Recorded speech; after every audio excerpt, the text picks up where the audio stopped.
સર્વપ્રથમ આજે આ ગુરુ પૂર્ણિમા પ્રસંગે આપણા પરમ ગુરુ શ્રી મહાપ્રભુજીના 108 નામ જેમાં છે એ સર્વોત્તમ સ્તોત્રનો પાઠ કરીશું. અમે બોલીએ, તમે પણ તમારી રીતે સાથે સાથે બોલતા જજો.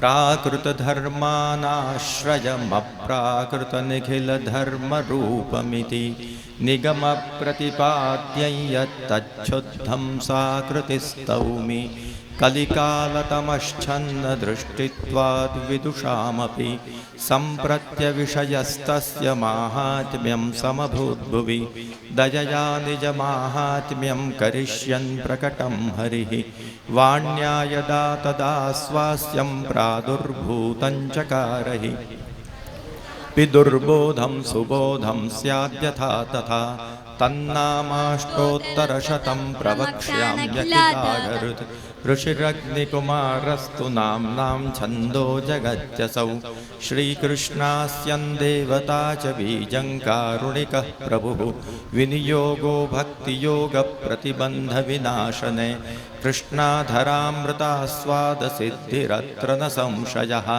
आनन्दः परमानन्दः श्रीकृष्णास्यं कृपानिधिः दैवोद्धारप्रयत्नात्मा स्मृतिमात्रार्तिनाशनः श्रीभागवतगूढार्थप्रकाशनपरायणः साकारब्रह्मवादैकस्थापको वेदपारगः मायावादनिराकर्ता सर्ववादिनिरासकृत् भक्तिमार्गाब्जमार्तण्डस्त्रीशूद्राद्युद्धृतिक्षमः अङ्गीकृत्यैव गोपीशवल्लभीकृतमानवः अङ्गीकृतौ समर्यादो महाकारुणिको विभुः अदेयदानदक्षश्च महोदारचरित्रवान् प्राकृतानुकृतिव्याजमोहितासुरमानुषः वैश्वानरो वल्लभाख्यः सद्रूपो हितकृत्सतां जनशिक्षाकृते कृष्णभक्तिकृन्निखिलेष्टदः सर्वलक्षणसम्पन्न श्रीकृष्णज्ञानदो गुरुः स्वानन्दतुन्दिलः पद्मदलायतविलोचनः कृपादृग्वृष्टिसंहृष्टदासदासी प्रियः पतिः रोषतृक्पातसम्प्लुष्टभक्तद्विड्भक्तसेवितः सुखसेव्यो दुर्लभाङ्घ्रिसरोरुहः उग्रप्रतापो वाक्सीधुपूरिताशेषसेवकः श्रीभागवतपीयूषसमुद्रमथनक्षमः तत्सारभूतरासस्त्रीभावपूरितविग्रहः सान्निध्यमात्रदत्तश्रीकृष्णप्रेमाविमुक्तिदः रासलीलैकतात्पर्यः कृपयैतत्कथाप्रदः विरहानुभवैकार्थसर्वत्यागोपदेशकः कर्ममार्गप्रवर्तकः यागादौ भक्तिमार्गैकसाधनत्वोपदेशकः पूर्णानन्दः पूर्णकामो वाक्पतिर्विबुधेश्वरः कृष्णनामसहस्रस्य वक्ता भक्तपरायणः भक्त्याचारोपदेशार्थनानावाक्यनिरूपकः स्वार्थोज्झिताखिलप्राणप्रियस्तादृशवेष्टितः स्वदासार्थकृताशेषसाधनः सर्वशक्तिधृक् भुवि भक्तिप्रचारैककृते स्वान्वयकृत्पिता स्ववंशे स्थापिता शेषस्वमाहात्म्यस्मजापहः पतिव्रता पतिपारलौकिकैहिकदानकृत निगूढहृदयो नन्यभक्तेषु ज्ञापिताशयः उपासनादिमार्गातिमुग्धमोहनिवारकः भक्तिमार्गे सर्वमार्गवैलक्षण्यानुभूतिकृते पृथक् शरणमार्गोपदेष्टा श्रीकृष्णहार्दवित् प्रतिक्षणनिकुञ्जस्थलीलारससुपूरितः तत्कथाक्षिप्तचित्तस्तद्विस्मृतान्यो व्रजप्रियः प्रियव्रजस्थितिः पुष्टिलीलाकर्तारः प्रियः भक्तेच्छापूरकः सर्वाज्ञातलीलोतिमोहनः सर्वासक्तो भक्तमात्रासक्तः पतितपावनः स्वयशोगानसंहृष्टहृदयाम्भोजविष्टरः प्लावितान्यरसः परः लीलामृतरसार्द्रार्द्रीकृताखिलशरीरभृत् गोवर्धनस्थित्युत्साहस्तल्लीला प्रेमपूरितः यज्ञभोक्ता यज्ञकर्ता चतुर्वर्गविशारदः सत्यप्रतिज्ञस्त्रिगुणातीतो नयविशारदः स्वकीर्तिवर्धनस्तत्त्वसूत्रभाष्यप्रदर्शकः मायावादाख्यतूलाग्निर्ब्रह्मवादनिरूपकः अप्राकृताखिलाकल्पभूषितः सहजस्मितः त्रिलोकीभूषणं भूमिभाग्यं सहजसुन्दरः अशेषभक्तसम्प्रार्थ्यचरणाब्जरजोधनः इत्यानन्दनिधेः प्रोक्तं नाम्नामष्टोत्तरं शतं श्रद्धाविशुद्धबुद्धिर्यः पठत्यनुदिनञ्जनः सतदेकमनाः सिद्धिमुक्तां प्राप्नोत्यसंशयः तदप्राप्तौ वृथा मोक्षस्तदाप्तौ तद्गतार्थता अतः सर्वोत्तमं स्तोत्रं जप्यं कृष्णरसार्थिभिः इति श्रीमदग्निकुमारप्रोक्तं सर्वोत्तमं स्तोत्रं सम्पूर्णम्।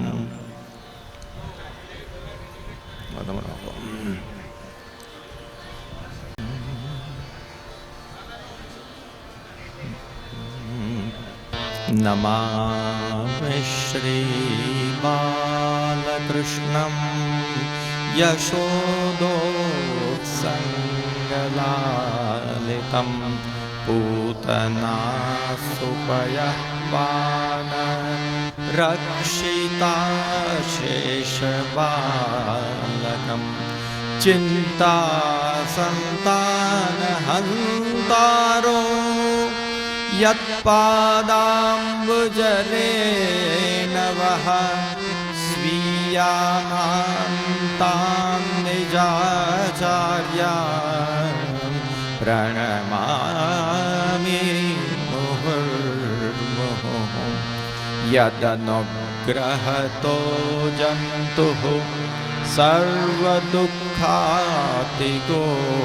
भवेत् तमहं सर्वदा वन्दे श्रीमद्वल्लभनन्दनं यदुनाथमहं वन्दे बालकृष्णपदाश्रयं रुक्मिणीहृदयानन्ददायकं भक्तवत्सलं श्यामलालप्रभुं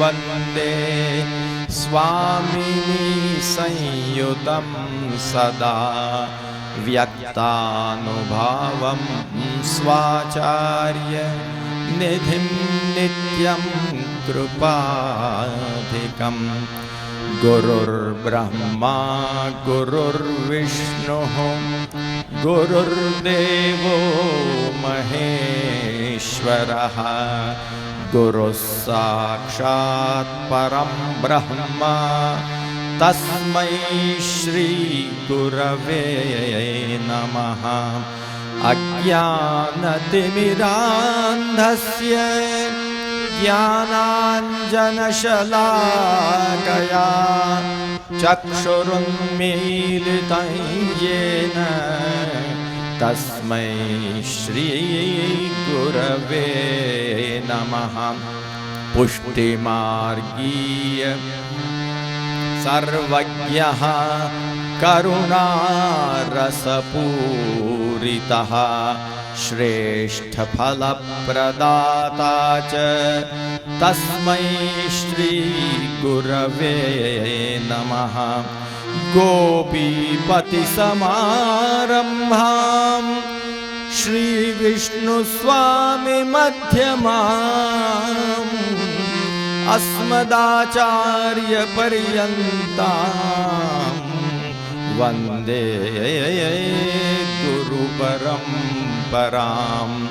साक्षात् कृष्णसमारम्भां वल्लभाचार्यवर्धिताम् अस्मदाचार्यपर्यन्तां वन्दे गुरुपरम्पराम्।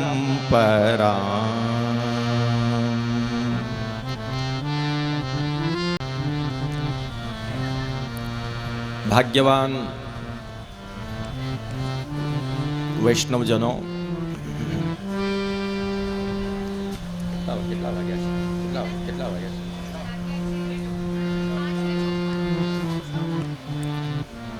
સૌને સારી રીતે ખબર છે,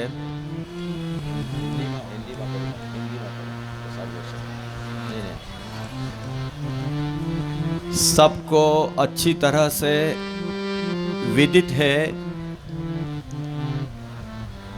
कि आज आषाढ़ शुक्ल पूर्णिमा का दिवस है और आज के दिवस को व्यास पूर्णिमा किंवा गुरु पूर्णिमा कहते हैं।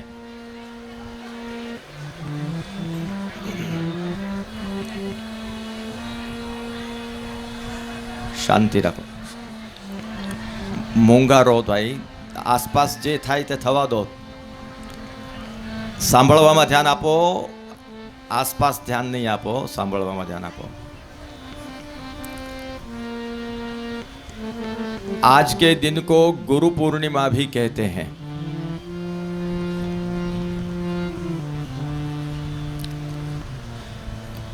व्यास पूर्णिमा को गुरु पूर्णिमा इसलिए कहा जाता है क्योंकि व्यास चरण भगवान वेदव्यास सनातन धर्म में हमारे समस्त संप्रदायों में, समस्त संप्रदाय की शाखाओं में गुरु के रूप में मान्य हैं।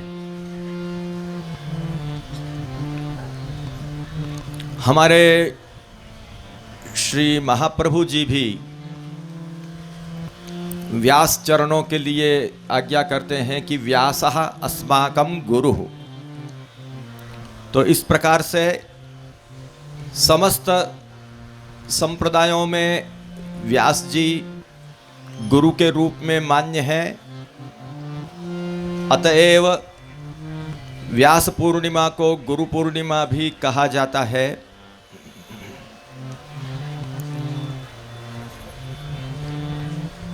व्यास मुनि साक्षात भगवान के ज्ञानावतार हैं।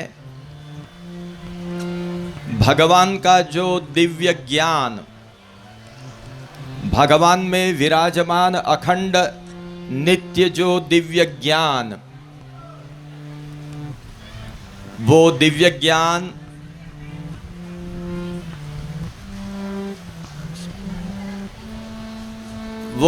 ज्ञान साकार स्वरूप में, मूर्तिमंत रूप में जो अवतरित हुआ, उन्हीं को हम वेदव्यासाचार्य के नाम से जानते हैं। ये भगवान के अवतार हैं।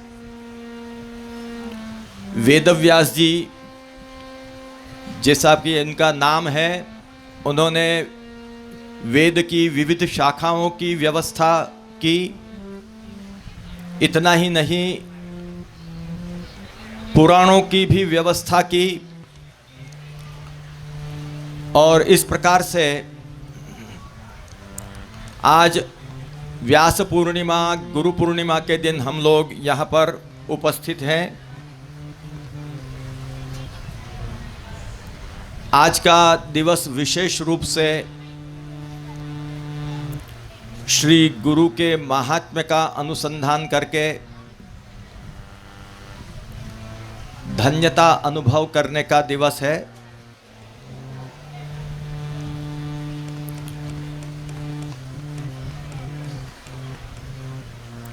कुछ लोगों को प्रश्न होता है कि हमारे यहाँ तो पवित्रा द्वादशी का ही दिवस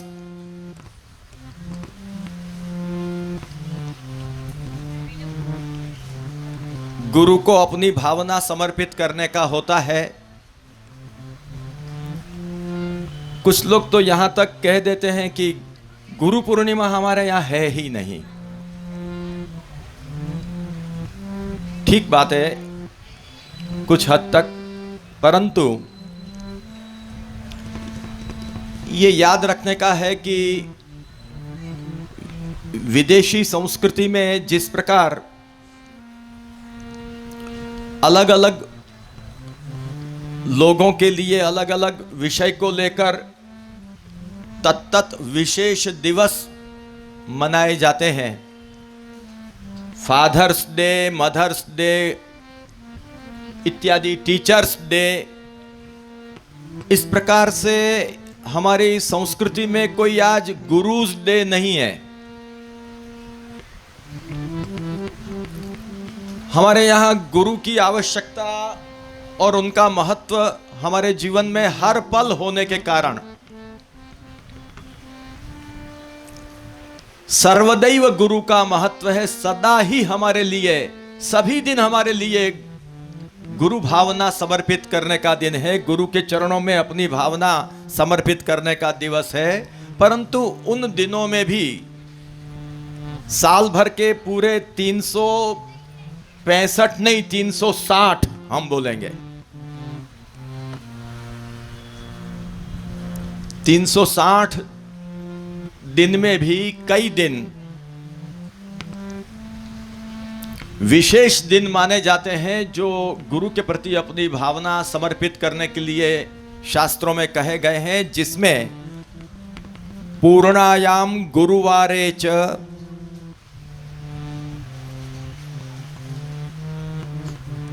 गुरोर जन्मदिने चैव तथा मूल गुरोर गुरोः संप्रदाय गुरोश्चापि निज जन्मदिने तथा संस्कारे चोत्सवे दीक्षा दिने पर्व दिनेष्वपि।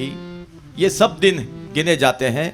आषाढ़े गुरु पूर्णायाम मैत्र श्रवणयोस्तथा द्वादश्याम श्रावणे शुक्ले, श्रावण शुक्ल द्वादशी अपनी पवित्रा द्वादशी, द्वादश्याम श्रावणे शुक्ले भाद्रे सोम दिने तथा आश्विने श्राद्ध दिवसे द्वादश्यांच विशेषतः कार्तिके माह दिनेभ्यर्च्यः मार्गशीर्षे खिले तथा माघ कृष्ण चतुर्दश्याम त्रिपुरारि महोत्सवे देवर्षेर ऋषि पंचम्याम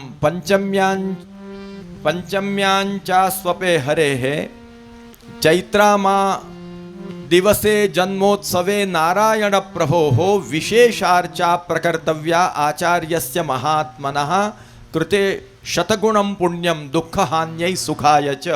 यहाँ पर कई दिन बताए हैं जिसमें गुरु के जन्मदिन पर, मूल गुरु के जन्मदिन पर तथा गुरु के जो संप्रदाय गुरु उनके जन्मदिन पर, अपने स्वयं के जन्मदिन पर, घर में यज्ञोपवीत विवाह आदि संस्कारों का अवसर हो, उस पर, इन सभी अवसरों पर गुरु की विशेष अर्चा करनी चाहिए।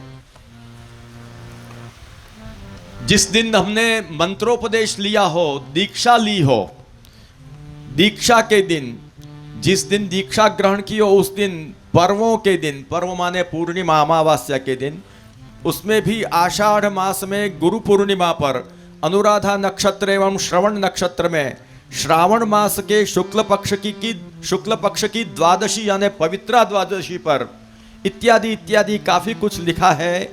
इन दिनों में गुरु की विशेष अर्चा करनी चाहिए। इस प्रकार से इन दिनों में विशेष अर्चा करने पर कृते शतगुणम पुण्यम दुख हान्यै सुखाय च, ये करने पर शतगुण पुण्य माना गया है और सर्व प्रकार के दुखों की निवृत्ति होती है गुरु पूजा, गुरु अर्चा करने से, और सर्व सुखों की प्राप्ति होती है, ऐसा नारद पंचरात्र में कहा है। और तदनुसार गुरु के इतने सारे विशेष दिन हैं, तो आज भी गुरु के चरणों में अपनी भावना समर्पित करते हुए हम गुरु पूर्णिमा को मना रहे हैं। और आज जो विशेष रूप से यहाँ पर हम सब गुरु पूर्णिमा को मना रहे हैं, वो किस प्रकार से मना रहे हैं? गुरु के गुणगान गाना, यही उनकी पूजा है। गुरु के गुणगान करते हुए उनके चरणों में नतमस्तक होना, यह भी एक उनकी पूजा है। जिस प्रकार पूजान दधुर विरचिताम प्रणयावलोकैहि, पूजा का मतलब गंधाक्षत पुष्पादि पंचोपचार षोडशोपचार आदि से तो पूजा का मतलब पूजा होता ही है, परंतु अन्यान्य प्रकार से भी पूजा होती है, जिसमें जैसे महाप्रभु जी ने भागवत का सप्तधा अर्थ किया, अर्थं तस्य विवे अचितुम नहीं विभु, अचितुम अर्च इत्येके, अच इत्येके अर्च पूजायाम। तो महाप्रभु जी ने भागवत के 7 प्रकार के अर्थ बताकर भागवत की पूजा की है, और ऐसी पूजा और किसी ने नहीं की है, ना कोई कर सका है। यहाँ पर भागवत के सप्तधा अर्थ का प्रकटीकरण श्रीमद् भागवत का सर्वोत्तम प्रकार का पूजन है। उसी प्रकार से आज हम लोग यहाँ पर गुरु पूर्णिमा के अवसर पर श्री गुरु के महात्म्य का अनुसंधान करके हमारे हृदय में गुरु भक्ति की अधिकता और बढ़े, हमारी गुरु निष्ठा और बढ़े, क्योंकि श्वेताश्वतरोपनिषद में कहा है, यस्य देवे परा भक्ति यथा देवे तथा गुरौ तस्यैते कथिता ह्यर्थाः प्रकाशन्ते महात्मनः। इस वचन में ये कहा है कि भगवान में जैसी भक्ति हो वैसी ही भक्ति गुरु में भी हमारी होनी चाहिए।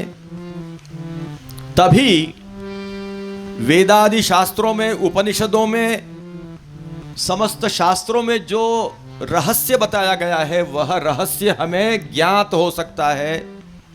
बाकी शास्त्रों में कथित जो सिद्धांत है, जो कुछ बातें हैं, उसको चाहे हम कितना भी पढ़ लें, यदि हम में गुरु भक्ति नहीं होगी तो उन शास्त्रों का रहस्य हमारे हृदय में स्फुरायमान नहीं होगा। और ये प्रत्यक्ष अनुभव होता है कि कई लोग बड़े बड़े कहने के लिए पंडित हैं, बड़े बड़े पंडित हैं, लेकिन गुरु भक्ति सुदृढ़ न होने के कारण उनके विचारों को देखकर, उनकी बातों को देखकर, उनके लेखों को देखकर मालूम पड़ता है, स्पष्ट मालूम पड़ता है कि तस्यैते कथिता ह्यर्थाः प्रकाशन्ते महात्मनः। इस उक्ति के अनुसार शास्त्र के रहस्यों से विपरीत बातें उन लोगों से हो जाती है। जिन लोगों से शास्त्र पढ़ के भी शास्त्र से विपरीत बातें होती है, उसका कारण ही एक है कि गुरु भक्ति का अभाव। तो आज हम लोग, मैं, आप, हम सभी श्री गुरु की भक्ति हृदय में उत्तरोत्तर वृद्धिंगत हो, इस भाव से यहाँ पर गुरु महात्म्य का हम अनुसंधान कर रहे हैं। हमारे सबके गुरु कौन है? श्री महाप्रभु जी और श्री गोसाई जी। यहाँ पर हमारे मार्ग प्रवर्तक मूलाचार्य द्वय जो हमारे गुरु हैं, उनके महात्म्य का हम चिंतन कर रहे हैं।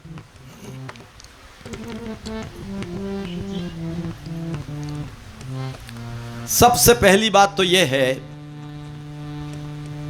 कि हम लोगों का महद भाग्य है, महद भाग्य है, महद भाग्य है। क्या महद भाग्य है?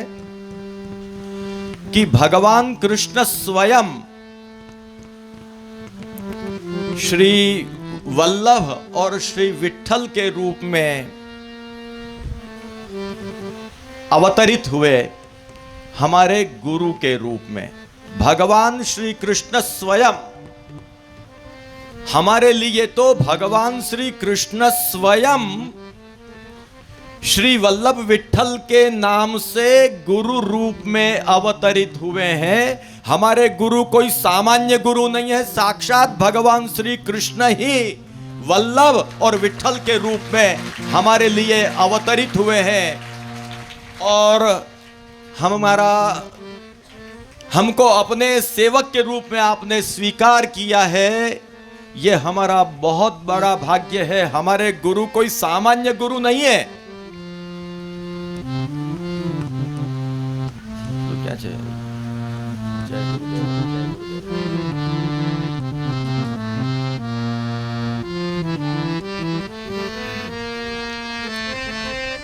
बहुत जिनका भाग्य होगा, बहुत बहुत भाग्य का जो शब्दों में जिसका वर्णन नहीं हो सकता है, इतना जिनका भाग्य होगा, जिनका शब्दों में वर्णन नहीं हो सकता है, ऐसा जिनका भाग्य होगा, उनको श्री वल्लभ और श्री विठ्ठल गुरु के रूप में प्राप्त होंगे। श्री हरि को जब अपने जनन की सुधि आई, तब गुरु है अवतरे। अभी हमने गाया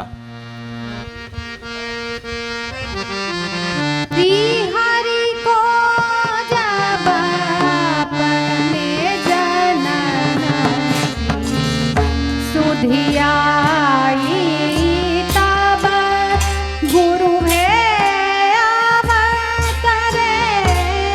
श्री हरि को जब अपने जनन सुधि आई, तब गुरु है अवतरे। जग विख्यात श्री वल्लभ विठ्ठल, जय गुरुदेवा हरे। जगत विख्यात श्री वल्लभ विठ्ठल, जय गुरुदेव हरे। श्री हरि को जब अपने जनन की सुधि आई, तब गुरु है अवतरे। अरे जब गोलोक धाम में जब श्री हरि को, श्री युक्त हरि को, श्री समेत हरि को, श्री माने स्वामिनी जी, स्वामिनी सहित भगवान कृष्ण को जब अपने गोलोक धाम से बिछड़े हुए जीवों की सुधि आई, जब याद आई, तब आप स्वयं गुरु होकर भूतल पर पधारे। और जो आप स्वयं गुरु होकर भूतल पर पधारे, उन्हीं को हम श्रीमद वल्लभाचार्य चरणों के नाम से जानते हैं, उन्हीं को हम श्रीमद विठ्ठलेश्वराचार्य चरणों के नाम से जानते हैं। हमको लेने के लिए साक्षात भगवान कृष्ण गुरु के रूप में अवतरित हुए हैं।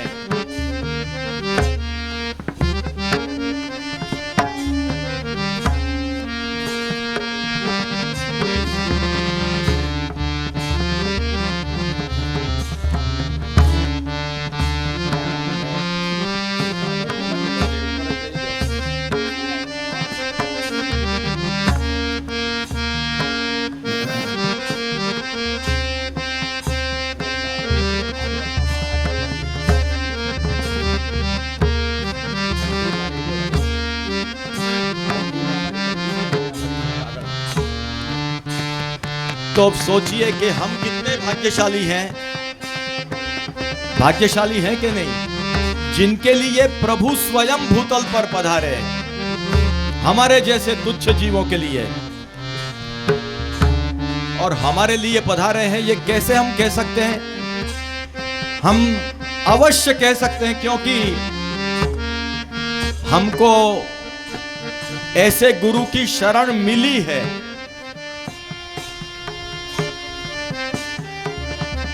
हमको ऐसे गुरु की शरण मिली है, हमारे कंठ में उनकी कृपा से कंठी प्राप्त हुई है, तुलसी की कंठी। और उनकी कृपा से हमको ये ललाट पर ऊर्ध्वपुंड्र तिलक और बहनों को बिंदी तिलक के रूप में प्राप्त हुई है। हमको अष्टाक्षर मंत्रोपदेश प्राप्त हुआ है और हमको ब्रह्म संबंध मंत्रोपदेश प्राप्त हुआ है। और यदि प्राप्त हुआ है तो निश्चित हमारे लिए वो पधारे हैं और हमको फलित हुए हैं। ये कितनी बड़ी कृपा है हमारे ऊपर। इसलिए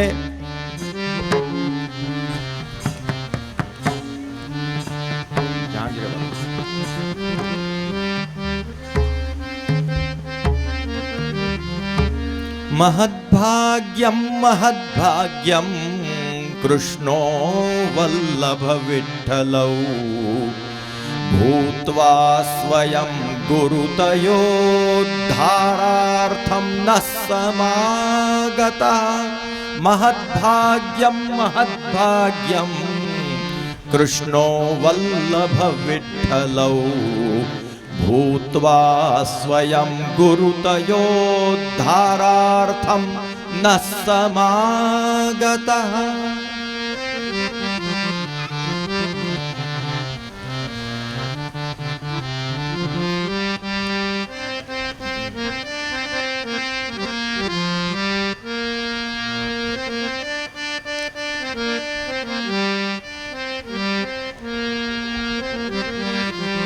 और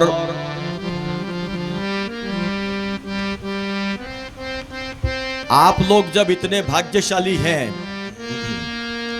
आप लोग जो नाद सृष्टि के जीव हैं, वो जब आप लोग इतने भाग्यशाली हैं, तब उनकी बिंदु सृष्टि में जिनको जन्म मिला है वो तो कितने भाग्यशाली होंगे। महाप्रभु जी के कुल में जिनको जन्म मिला है, हम जैसे उनके दासों को उनका तो सौभाग्य कितना कितना कितना है, उसका कोई वर्णन ही नहीं हो सकता है। इसलिए महद्भाग्यम महद्भाग्यम अहम वल्लभ विठ्ठलैः कृतार्थी कृत आदौ तु स्वकुले जन्मदानतः। श्री वल्लभ कुल में, साक्षात कुल में, चाहे पुत्र संतति के रूप में या पुत्री संतति के रूप में जिनको जन्म मिला है, उनके भी भाग्य की कोई सीमा ही नहीं है। महद्भाग्यम महद्भाग्यम अहम वल्लभ विठ्ठलैः कृतार्थी कृतः आदौ ही स्वकुले जन्मदानतः। मुझे तो अपने कुल में जन्म देकर पहले ही कृतार्थ कर दिया है।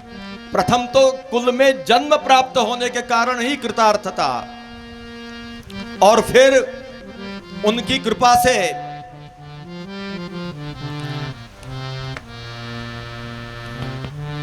भगवद आज्ञा से इस भूतल पर प्रकटित जो उनका कुल, जिनको कि भगवान ने एतन मार्गीय मंत्र के उपदेश के लिए अधिकृत किए हैं, ऐसे वल्लभ कुल के द्वारा मेरे जैसे को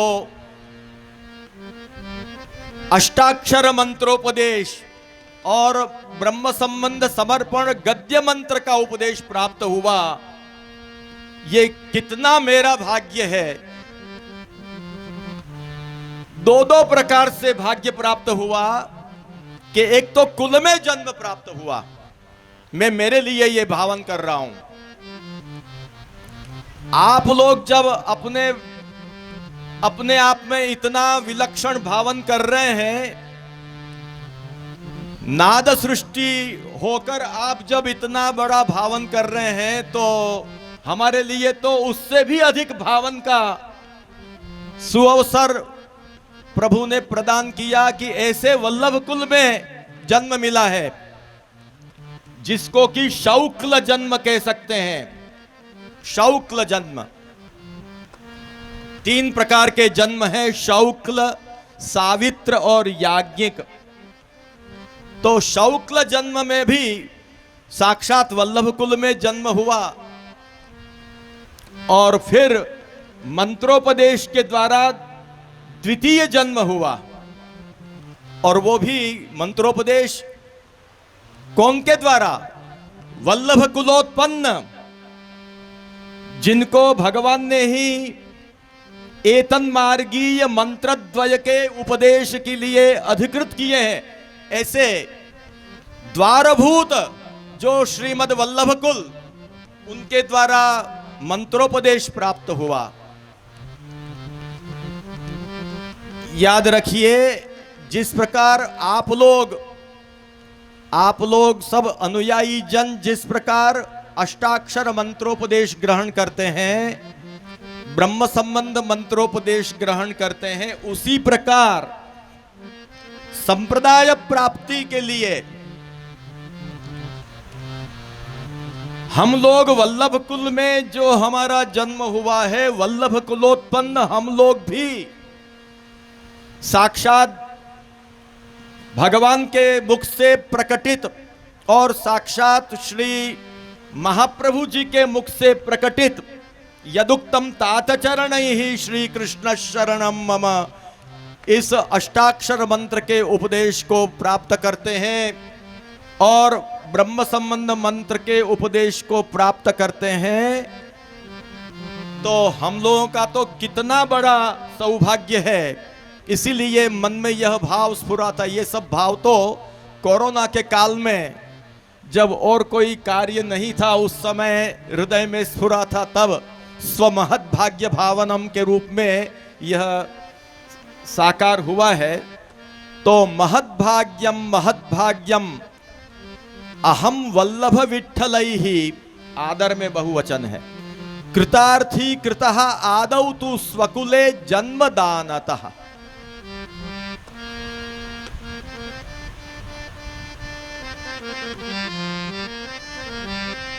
हम कितने भाग्यशाली हैं कि हमको श्री महाप्रभु जी ने शरण में लिया।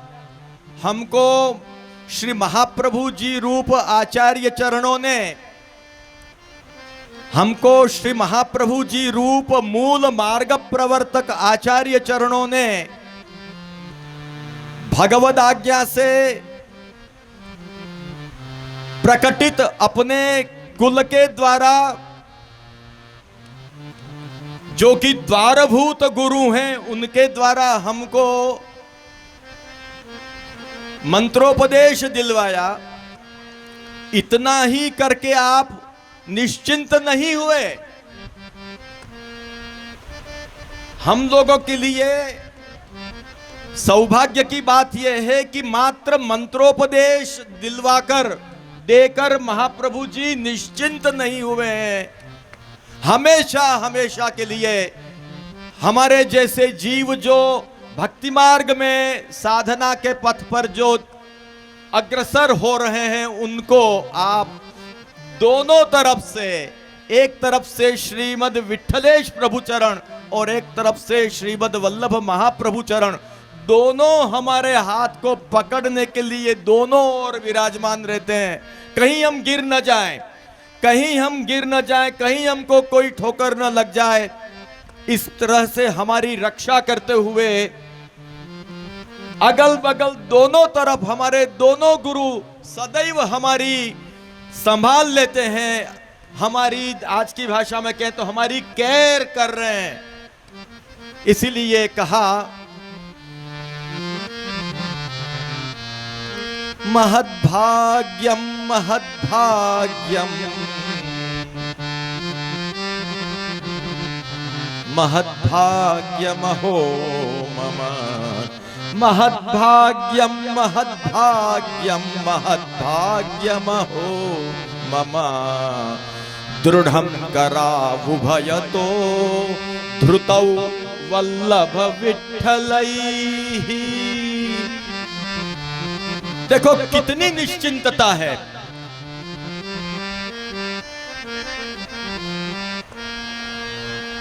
सबसे पहले तो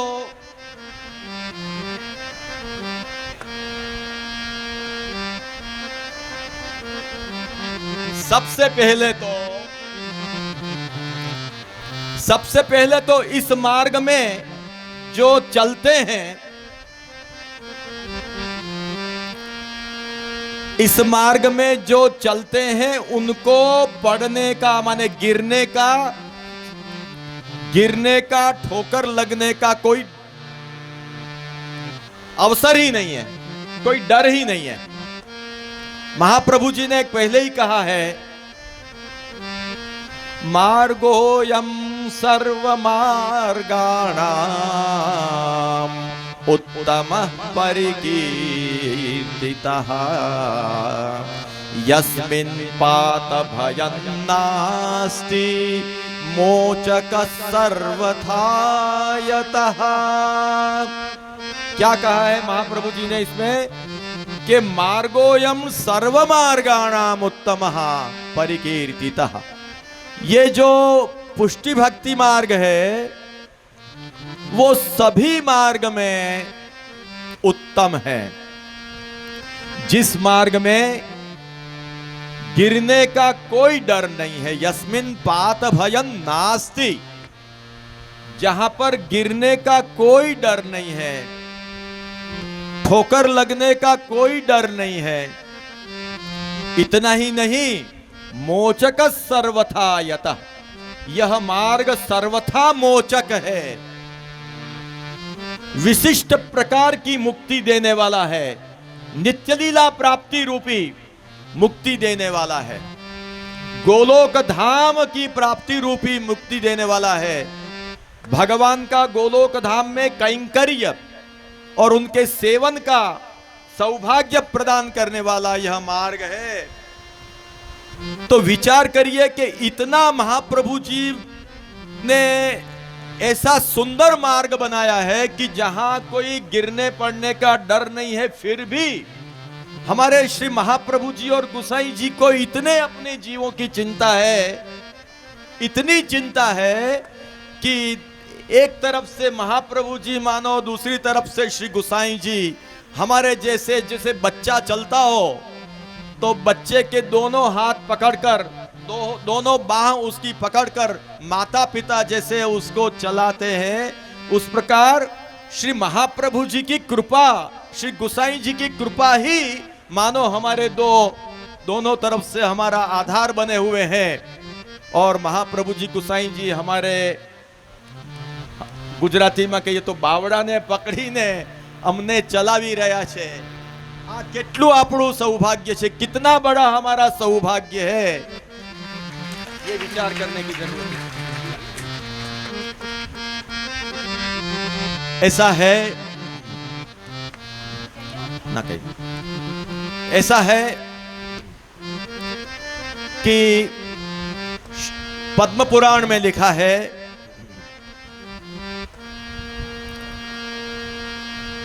पद्म पुराण में यह लिखा है कि इस जगत में नाना प्रकार के पंथ प्रकट होते हैं, हुए हैं, परंतु उन पंथों में यदि देखा जाए तो कोई स्वर्ग का फल देने वाले हैं, कोई अन्य फल देने वाले हैं, लेकिन वैकुंठ साधक पंथाः, वैकुंठ को प्राप्त कराने वाला वैकुंठ भी अनेक है। रमा वैकुंठ आदि अनेक वैकुंठ है। यहां पर वैकुंठ शब्द का जो प्रयोग है वो वैकुंठ शब्द का प्रयोग व्यापी वैकुंठ जो गोलोक धाम भगवान का कहलाता है, नित्य लीला धाम कहलाता है, उसके लिए है।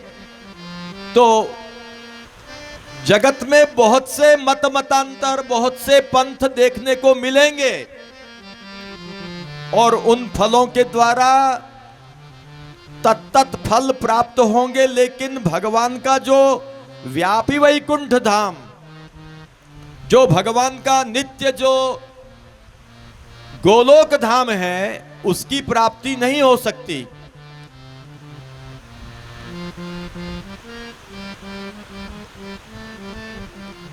ऐसे वैकुंठ धाम को प्राप्त कराने वाले आचार्य तो बहुत दुर्लभ होते हैं, गुरु भी बहुत मिल जाएंगे, परंतु साक्षात अपने निज धाम, अपने गोलोक धाम की प्राप्ति कराने वाले गुरु बहुत दुर्लभ हैं, ऐसा पद्म पुराण में कहा है।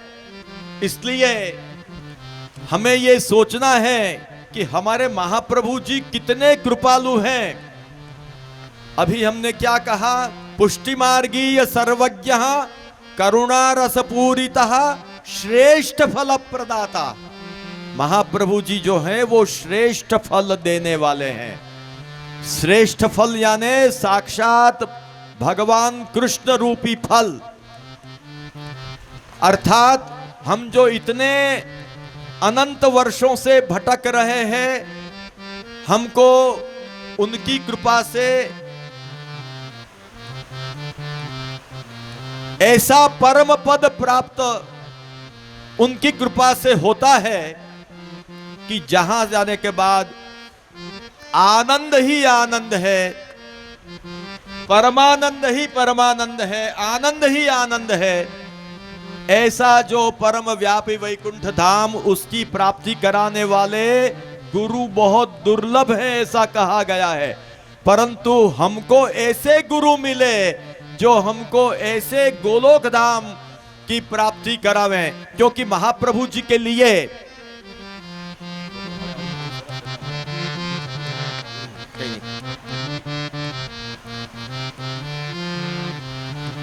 श्री महाप्रभु जी का जो प्राकट्य हुआ है और महाप्रभु जी जो हमें फल देना चाहते हैं वो कौन सा है? श्री यमुनाष्टक की व्याख्या में श्री हरिराय महानुभाव चरण समझाते हैं कि श्रीमद आचार्य चरणानांतु नित्य लीला संबंध अभिलषिता।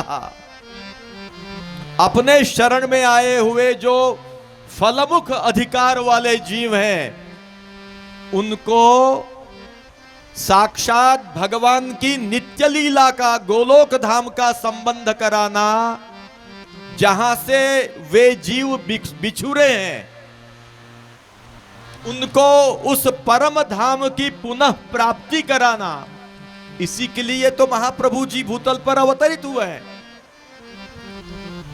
और अवतरित होकर आपने अपने समय में, अवतार काल में, निज भक्तों को एतन मार्गीय परम फल का अनुभव करवाया। इतना ही नहीं, भगवान को आगे भी आने वाले जीवों को यह परम फल प्राप्त हो, ऐसी भगवान की इच्छा होने के कारण भगवान ने श्री महाप्रभु जी को आज्ञा प्रदान की और कुल को भी प्रकट करवाया, और कुल के द्वारा भी आगे भुवि भक्ति प्रचारैक कृते स्वान्वयकृत नाम के अनुसार आगे भी आने वाले जीवों के लिए द्वारभूत गुरु की आवश्यकता रहेगी, ऐसा भगवान ने समझा। और भगवान ने श्री महाप्रभु जी के द्वारा आज्ञा प्रदान करके वंश को प्रकट करवाया, और आगे भी आज तक और आज से भी आगे जब तक प्रभु की इच्छा होगी कि ये जीव मेरा है, इस जीव का मैंने वरण किया है, ये मेरे गोलोक धाम का अधिकारी बनो, ऐसा जिन जिन जीवों के लिए भगवान विचार करेंगे, उनको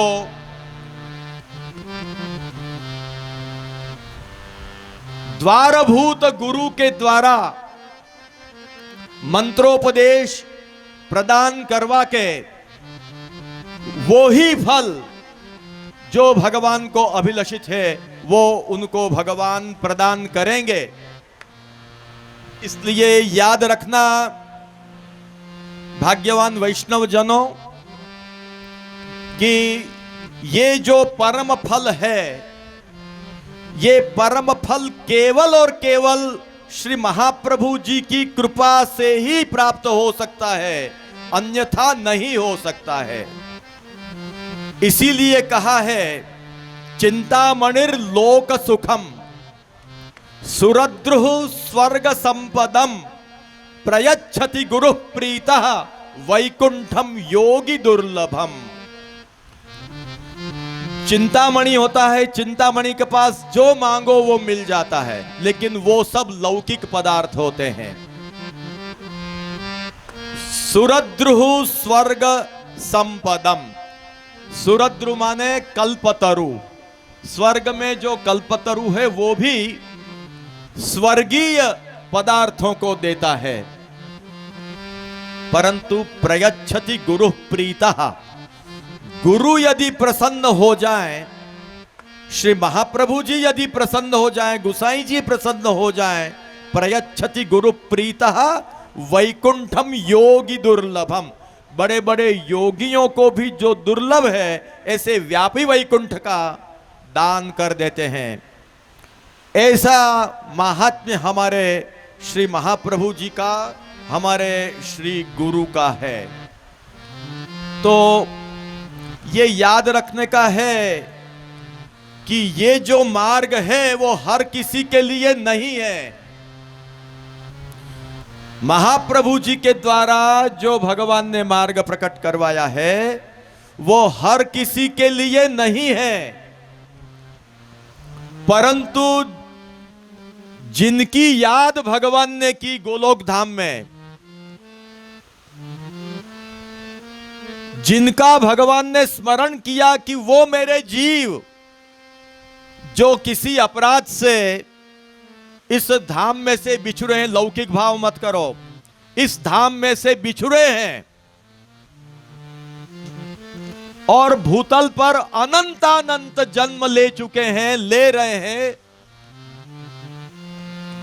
84 की योनि में जो घूम रहे हैं, उनको फिर से मेरी प्राप्ति हो, ऐसा भगवान ने जिनके लिए विचारा है, उन्हीं जीवों को श्री महाप्रभु जी यहां से उनको गोलोक धाम में ले जाएंगे, उनको गोलोक धाम की प्राप्ति करवाएंगे।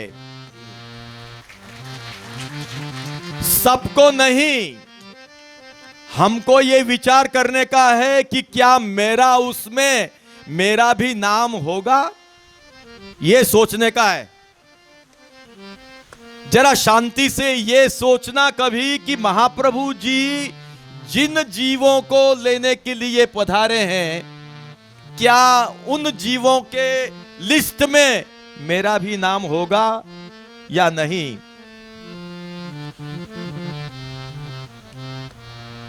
जिस प्रकार से परीक्षा का रिजल्ट जिस दिन बाहर आने वाला हो, उस दिन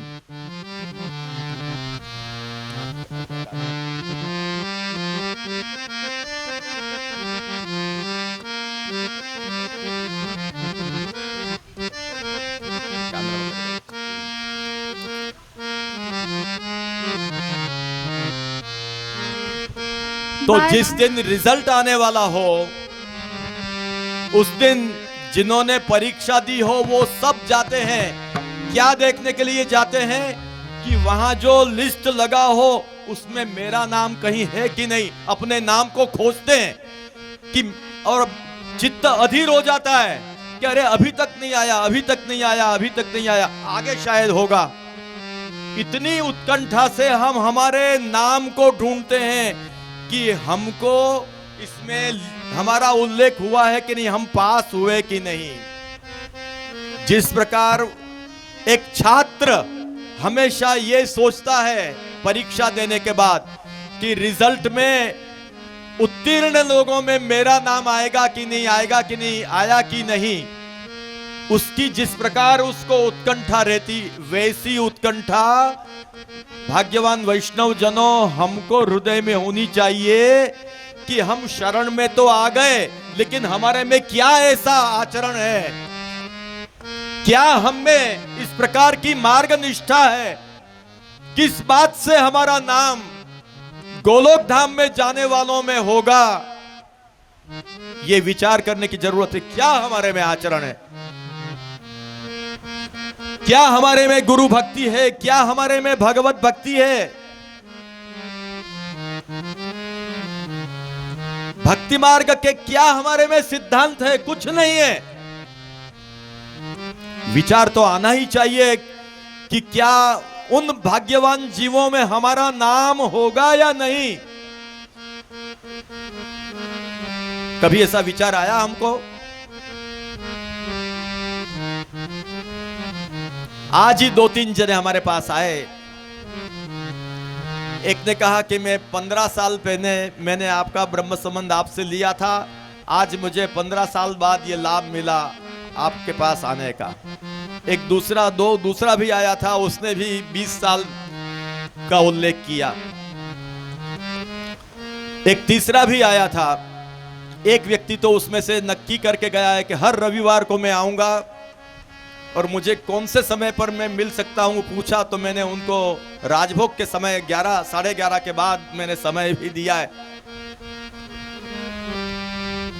ब्रह्म संबंध जैसे उत्तम संस्कार को प्राप्त करने के बाद 15-15 साल, 20-20 साल, 30-30 साल तक याद नहीं आता है। यदि हमको पड़ी नहीं है कोई बात की, तो क्या हम ये आशा रखते हैं कि हमारे ऐसे मंद भाव हो तो भी क्या हमको गोलोक धाम मिल जाए? इसीलिए क्या कहा है, इसीलिए क्या कहा है,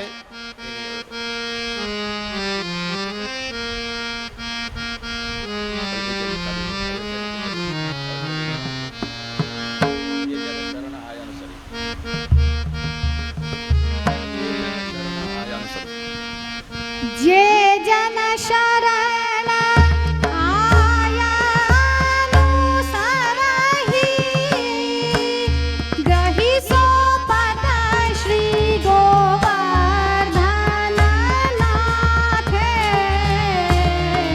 करत कृपा निज हस्त दे माथे, परम कृपाल श्री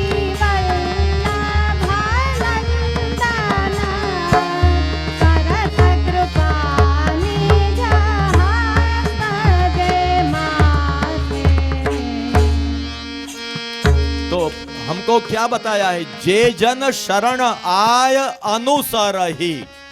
शरण में आने के बाद मार्ग का अनुसरण करना जरूरी है, और शरण में आकर मार्ग का जो अनुसरण करते हैं उनको ग्रही सोपत श्री गोवर्धन नाथ है।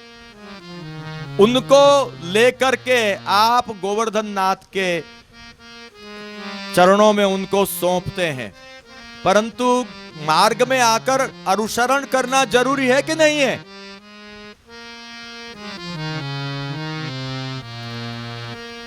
महाप्रभु जी में गुरु बुद्धि की दृढ़ता होनी जरूरी है कि नहीं है? जाना है गोलोक धाम में, पर कभी महाप्रभु जी याद नहीं आते हैं। महाप्रभु जी याद नहीं आते और इधर उधर तो बहुत भटकते हैं, और फिर ऊपर से गोलोक धाम में जाना है भैया। इसीलिए कथा श्रवण के संदर्भ में कहा कि कथा तो बहुतों ने सुनी पर उनके लिए विमान नहीं आया, जिसने ध्यान से सुनी उसी के लिए विमान आया। आता है ना महात्म्य में। तो उसी प्रकार से यह जो संप्रदाय रूपी नौका है, यह संप्रदाय रूपी नौका में यदि हम बैठे रहे तब तो हम भवसागर को पार कर जाएंगे, परंतु यदि उसमें से हम उतर गए तो हम भव पार कैसे हो सकते हैं? एक प्रसंग याद आता है कि हमारे यहां मंदिर में पीछे एक कुआं है। कुआं पहले का प्राचीन कुआं है, उसमें पानी नहीं है और उसमें एक बिल्ली गिर गई। अब उसको निकालने के लिए ऊपर से डोरी बांध के एक छाप वगैरह बनाकर उसमें नीचे डाला गया और उसमें बिल्ली आ भी जाती थी, परंतु जब उसको ऊपर खींचते थे तब आधे में से ही उतर के नीचे फिर पड़ जाती थी, चली जाती थी। अब वो ऊपर से निकालने वाले प्रयास करते हैं, फिर भी यदि उसको उसमें बैठे रहना नहीं है, उसको मात्र बैठा ही रहना है, उसको यदि उसमें बैठना नहीं है, यदि वो उतर के नीचे ही गिरना चाहती है, तो कैसे वो छाप उसको बचा पाएगी। वो दृश्य जब देखा तब मुझे यही ज्ञान हुआ कि महाप्रभु जी ने जो यह संप्रदाय रूपी नौका बनाई है, उसमें कुछ भी न करें, उनका दृढ़ आश्रय रखकर, यद्यपि हमको सेवा परायण रहना है, परंतु महाप्रभु जी का, गुसाई जी का महात्म्य तो यहां तक का बताया कि यदि उनका दृढ़ आश्रय हो तो सेवा करे न करे, क्या है वो, चतुराई ताकी साची जो श्री वल्लभ नंदन को स्मरण रहे करे।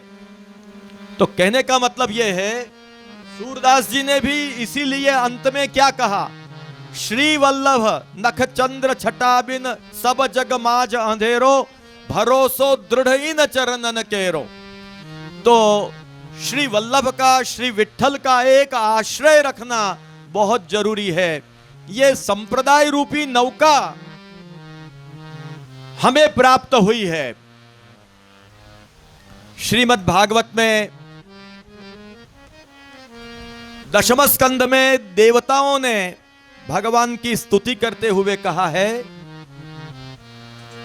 स्वयं समुत्तीर्य सुदुस्तरम द्युमन भवार्णवम भीम मदभ्र सौहृदाः भवत्पदाम्भोरुह नावमत्रते निधाय याताः सदनुग्रहो भवान।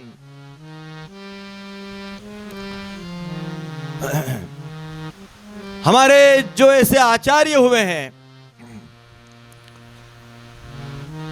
और उसमें भी श्री महाप्रभु जी गुसाई जी, ये केवल आचार्य नहीं है, और आचार्य होने के कारण भगवान नहीं है, भगवत बुद्धि योग्य नहीं है, वो स्वयं भगवान है।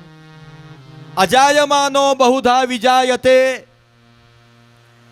तस्य धीराः परिजानन्ति योनिम। इस वेद वचन के अनुसार वो जो अजन्मा परमात्मा, जो अजन्मा होते हुए अनेक रूप लेता है, वो ही कभी अत्यंत करुणाशील जब हो जाते हैं तब अपने निज जनों के लिए स्वयं गुरु रूप से भी अवतरित होते हैं। वे हमारे श्री महाप्रभु जी गुसाई जी हैं। इसलिए गुरु बनकर आए हैं, आचार्य बनकर आए हैं, इसलिए भक्तत्व दिखा रहे हैं, सेवकत्व दिखा रहे हैं। वस्तुतः तत्वतः तो पुरुषोत्तम है। आप सेवा करी सीखवे श्री हरि, सेवा करके, सेवक बनके, सेवा करके सेवा का उपदेश दे रहे हैं। वस्तुतः तो कौन है, पुरुषोत्तम है। इसलिए भक्तत्व उनमें विशेष में आपने दिखाया है, इसलिए है, मूलतः तो पुरुषोत्तमत्व है। परंतु ऐसे जो हमारे आचार्य, ऐसे जो हमारे, जिन्होंने भगवत भक्ति जगत में प्रकट करने के लिए अपने में उत्कृष्ट भक्तत्व भी दिखाया, उत्कृष्ट कृष्ण सेवकत्व भी दिखाया, पुरुषोत्तम होते हुए भी, जैसे कृष्णावतार काल में जब भगवान श्री कृष्ण ने इंद्रयाग बंद करवाया, और इंद्रयाग बंद करवा के जब गोवर्धन पूजा, गोवर्धन याग करवाया, तब एक रूप से भगवान नंदराज कुमार के रूप में भगवान गिरिराज जी की पूजा कर रहे हैं, और दूसरी तरफ आप स्वयं गोवर्धन स्थायी जो स्वरूप है, उस स्वरूप के रूप में उस पूजा को ग्रहण भी कर रहे हैं। नंदराज कुमार के रूप में सेवक बन के सेवा कर रहे हैं, वे ही भगवान। और वे ही भगवान गोवर्धन स्थायी जो उनका जो स्वरूप है, उस रूप में वो सेवा का स्वीकार कर रहे हैं। क्या नंदराज कुमार जो गोवर्धन पूजन कर रहे हैं और गोवर्धन से आशीर्वाद भी ले रहे हैं, नमस्तस्मै व्रज जनैः सह चक्रेत्मनात्मने, व्रजजनों के साथ जो स्वयं भी गिरिराज जी को प्रणाम कर रहे हैं, अपने ही गोवर्धन स्थायी शुद्ध स्वरूप को प्रणाम कर रहे हैं, तो क्या वो प्रणाम करने वाले सेवक है, वो भगवान नहीं है? ऐसा कह सकते हैं? क्या कहता है शास्त्र? तुमने तो बहुत शास्त्र पढ़े हैं, परंतु वही अभी जो कहा वो तस्यैते कथिता ह्यर्थाः प्रकाशन्ते महात्मनः। ये शास्त्र में बताया गया रहस्य उन्हीं को प्रकाशित होगा जिनमें गुरु भक्ति हो।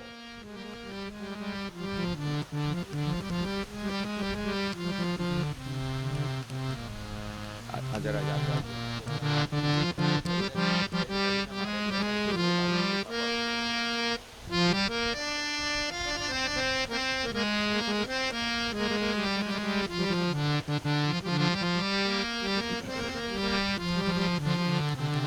तो जिस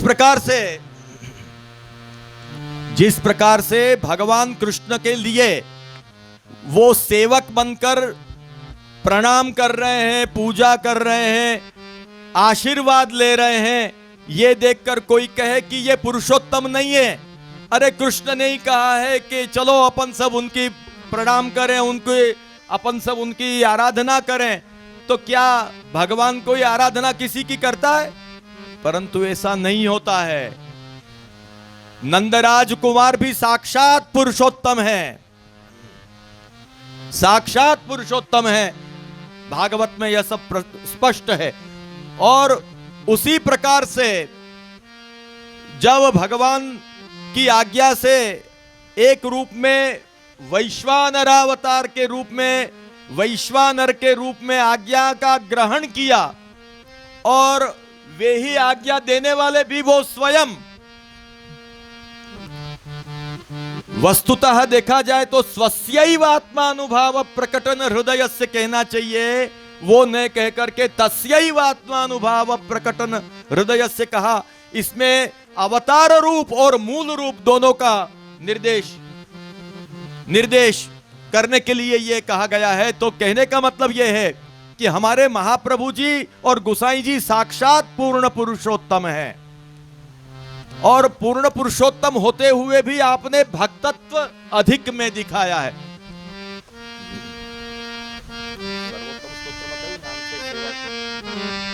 जन शिक्षा कृते कृष्ण भक्ति कृत निखिलेष्टदः। जन शिक्षा कृते कृष्ण भक्ति कृत। लोगों को शिक्षा देने के लिए आपने भक्ति की है। आप कोई जीव नहीं है, और न ही आप में कोई अंशत्व आविष्ट होता है, भगवान का आवेश है, ऐसा भी नहीं है। न ही आप अंशावतार हैं, परंतु स्वयं पूर्ण पुरुषोत्तम हैं। फिर भी आप अपने में भक्तत्व प्रकट करते हैं। तो स्वयं समुत्तीर्य सुदुस्तरम द्युमन भवार्णवम भीमम अदभ्र सौहृदाः। ये जो ऐसे जो महानुभाव होते हैं वो अदभ्र सौहृद हैं। उनके हृदय में जो अपने जीवों के प्रति जो मित्रता का भाव, सौहृद का भाव है, वो कभी निवृत्त नहीं होता है, अखंड बना रहता है। इसीलिए वे भागवत में ये कहा है कि वे स्वयं तो इस भवसागर को तैर गए। ये महाप्रभु जी के लागू नहीं पड़ता है, परंतु जो आपने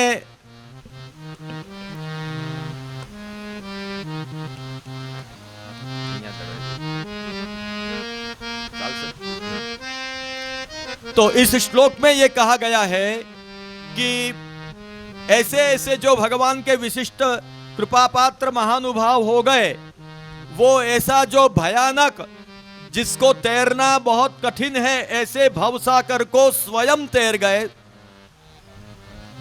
और स्वयं तैरकर भगवान के चरण कमल रूपी इस नौका को, जो कि एक संप्रदाय का रूप है, उसको यहां छोड़ गए हैं, यहां प्रशस्त कर गए हैं। वो इसलिए कर गए हैं कि उसके माध्यम से आगे आने वाले जीव भी इस भवसागर को तैर जाएं। भगवान के चरणारविंद भक्ति मार्ग रूप हैं और भक्ति मार्ग ये भक्ति संप्रदाय है। और जो लोग इस संप्रदाय में स्थित रहते हैं वो संप्रदाय रूपी नौका के द्वारा इस भवसागर को निश्चित ही तैर जाते हैं, क्योंकि सदनुग्रहो भवान सत्सु अनुग्रह यस्य। अपने भक्तों के लिए आपका बहुत ही अनुग्रह रहता है। और ये जो हम बात कह रहे हैं वो खाली कहने की नहीं है, भगवान आप स्वयं उसके साक्षी हैं कि आप में यह अनुग्रह अपने पक्षपात वाले जो हैं उनके प्रति रहता है। तो इस उक्ति से यह ज्ञात होता है कि हमको संप्रदाय में स्थित रहना चाहिए। और महाप्रभु जी की कितनी कृपा है।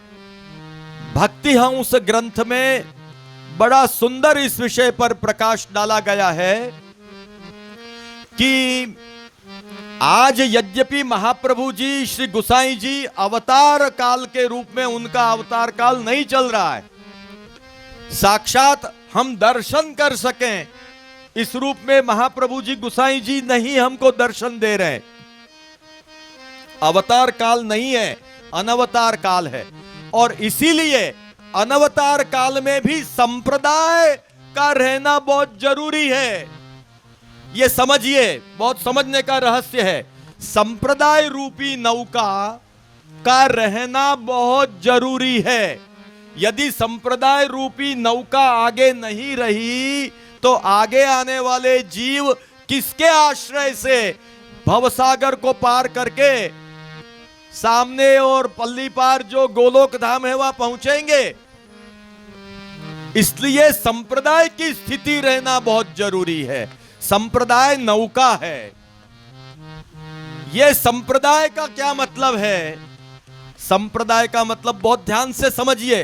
संप्रदाय का मतलब है गुरु शिष्य परंपरा से, अविच्छिन्न अनादि गुरु शिष्य परंपरा से जो हरि मंत्रादि कर्मक जो प्रकृष्ट दान होता है उसको ही संप्रदाय कहते हैं।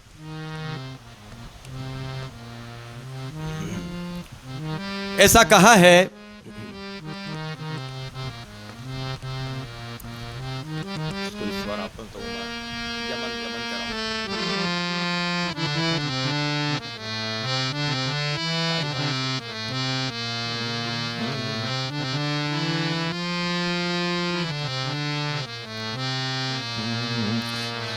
सम्यक् परंपरा प्राप्तम हरिमंत्रादिकर्मकम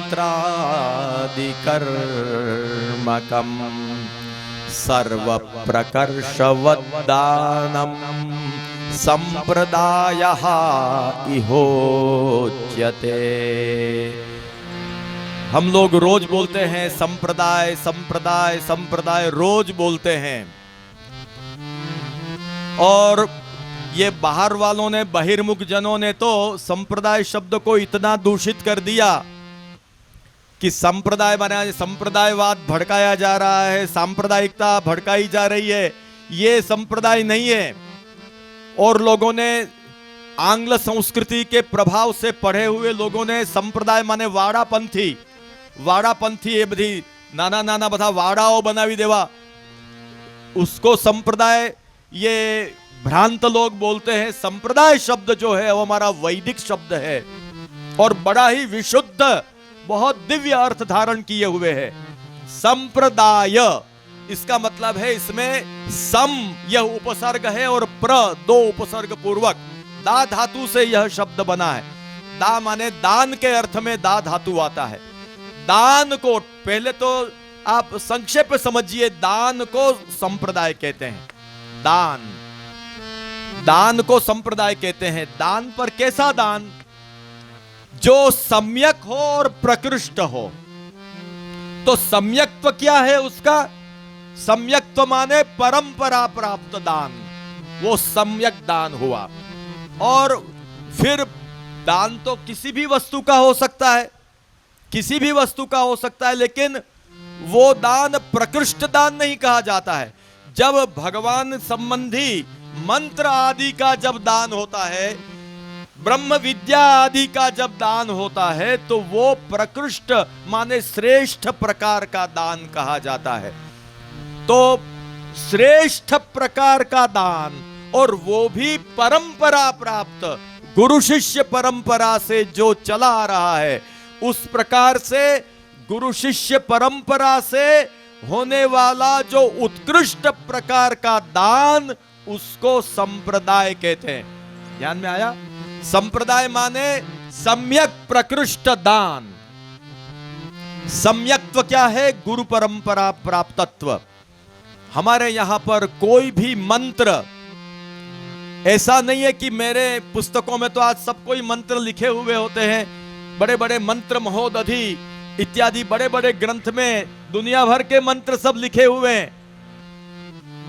मंत्र विश्व के सभी मंत्र लिखे हुए हैं। उसमें से पढ़ करके हम कहें कि हमको मंत्र प्राप्त हो गया, ऐसा नहीं होता है। गुरु शिष्य परंपरा से जब वो मंत्र प्राप्त होता है, मंत्र आदि ब्रह्म विद्या आदि जो प्राप्त होता है, तभी उसको संप्रदाय कहते हैं। और हमारे यहां संप्रदाय का बहुत ही महत्व है। ये संप्रदाय गुरु शिष्य परंपरा के द्वारा जो प्रकृष्ट दान दिया जाता है, ये संप्रदाय है। इस प्रकार के संप्रदाय को नौका कहते हैं। ये जो नौका है, भवत पदांभोरुह नावमत्रते निधाय याता सदनुग्रहो भवान। तो संप्रदाय रूपी नौका इस दुनिया में, विश्व में रहना बहुत जरूरी है। अर्थात क्या हुआ कि गुरु परंपरा से आगे भी, अविच्छिन्न गुरु परंपरा से अष्टाक्षर मंत्रोपदेश, जहां तक एतन मार्गीय संप्रदाय का प्रश्न है, एतन मार्गीय सम्यक प्रकृष्ट दान का जहां तक प्रश्न है, तो अष्टाक्षर महामंत्र का उपदेश और भगवान मुख में से प्रकटित जो साक्षात जो गद्य मंत्र है, ब्रह्म संबंध मंत्र है, उसका भी उपदेश, उसका भी दान आगे भी होना जरूरी है, तभी तो संप्रदाय होगा। इसके लिए भगवान ने यह समझा, भगवान ने यह समझा, अर्थापत्ति से यह ज्ञात होता है, अर्थापत्ति प्रमाण से यह ज्ञात होता है कि भगवान ने श्री महाप्रभु जी को गृहस्थाश्रम का स्वीकार करके और वंश प्रकट करने के लिए क्यों आज्ञा की।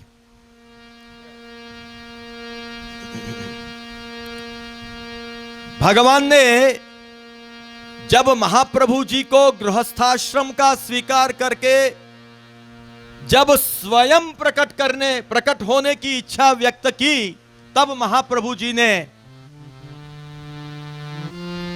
विवाह संस्कार करते हुए आपने विवाह संस्कार करवा करके आपने वंश प्रकट करवाया। महाप्रभु जी को कहा कि आप वंश प्रकट करो,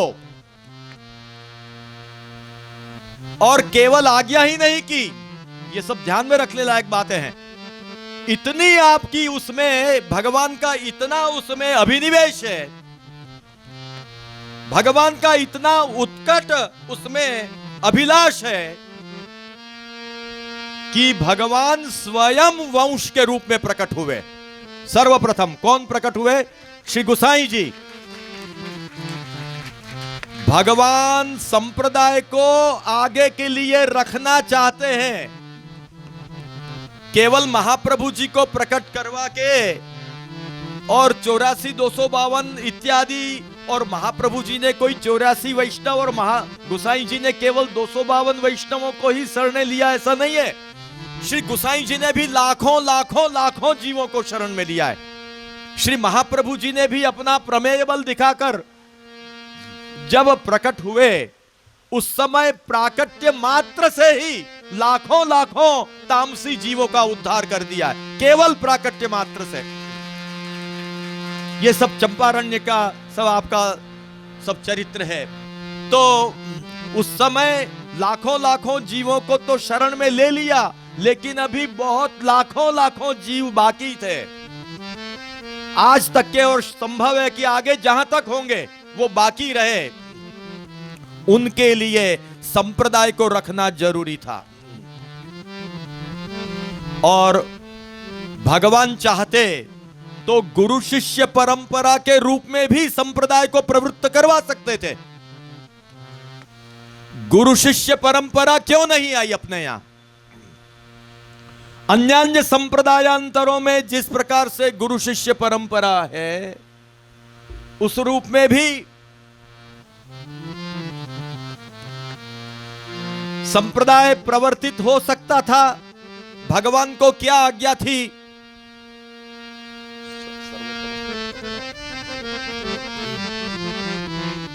भगवान को क्या जरूरत थी कि महाप्रभु जी को आज्ञा करके वंश प्रकट करवाया? और वंश प्रकट करने की आज्ञा की। इतना ही नहीं, इतना उत्कट अभिलाष रहा कि स्वयं प्रकट हुए। वल्लभाख्यान की वाणी को तो प्रमाण मानते हो?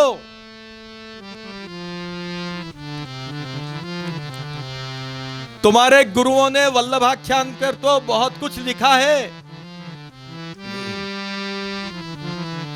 वल्लभाख्यान में क्या आता है?